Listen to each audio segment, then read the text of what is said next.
La question mérite d'être posée après les violentes échauffourées ayant opposé jeudi soir, des centaines de jeunes chauffés à bloc et les éléments des forces de l'ordre dans ce quartier frondeur de Bab el-Oued.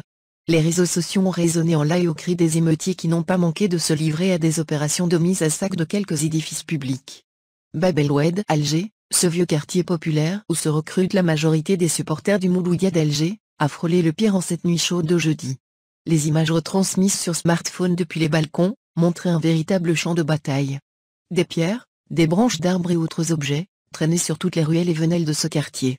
Des jeunes en furie voulant visiblement en découdre avec les policiers, lançaient des pierres en se couvrant le visage à l'aide de rubans adhésifs.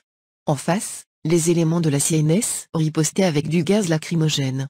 Le spectacle rappelait les mauvais souvenirs des émeutes d'octobre 88 ou plus récentes encore, celles dignes de l'huile et du sucre, de 2011. Le supporter tabassé a servi d'étincelle pour allumer la mèche. Il y avait de la tension et de la peur dans l'air irrespirable de Bab el-Oued. Il va sans dire que l'ambiance viciée sur le plan politique a sans doute servi de carburant à cette brusque montée de température. Il était 22 heures passées quand la tension avait plus ou moins baissé. Tout le monde aura compris que la scène de policiers, qui s'acharnait sur un supporter du MK au stade du 5 juillet, a servi d'étincelle pour allumer la mèche à Bab el-Oued. Le pauvre jeune homme a subi l'innommable entre les mains de quelques CNS alors même qu'il était à terre. La vidéo a fait le buzz sur les réseaux sociaux. Il était alors clair que l'horrible image ne passerait pas inaperçue quand bien même le jeune en question pouvait avoir été fautif dans cette affaire. Mais au-delà de ce fait divers qui a failli tourner au vinaigre, il y a lieu de s'interroger sur cette violence sourde qui couve dans la société et qui constitue une menace potentielle à la sécurité nationale. Il y a tout lieu de se poser la question s'il y a des milieux mal intentionnés qui veuillent mettre le feu aux poudres en ces temps d'incertitude.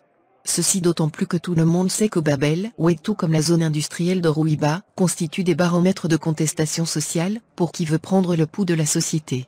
C'est connu, le football en Algérie est un grand générateur de violence. Il est le réceptacle de toutes les rancunes et toutes les rancœurs. Nos stades sont devenus des défouloirs où l'on entend même des slogans politiques.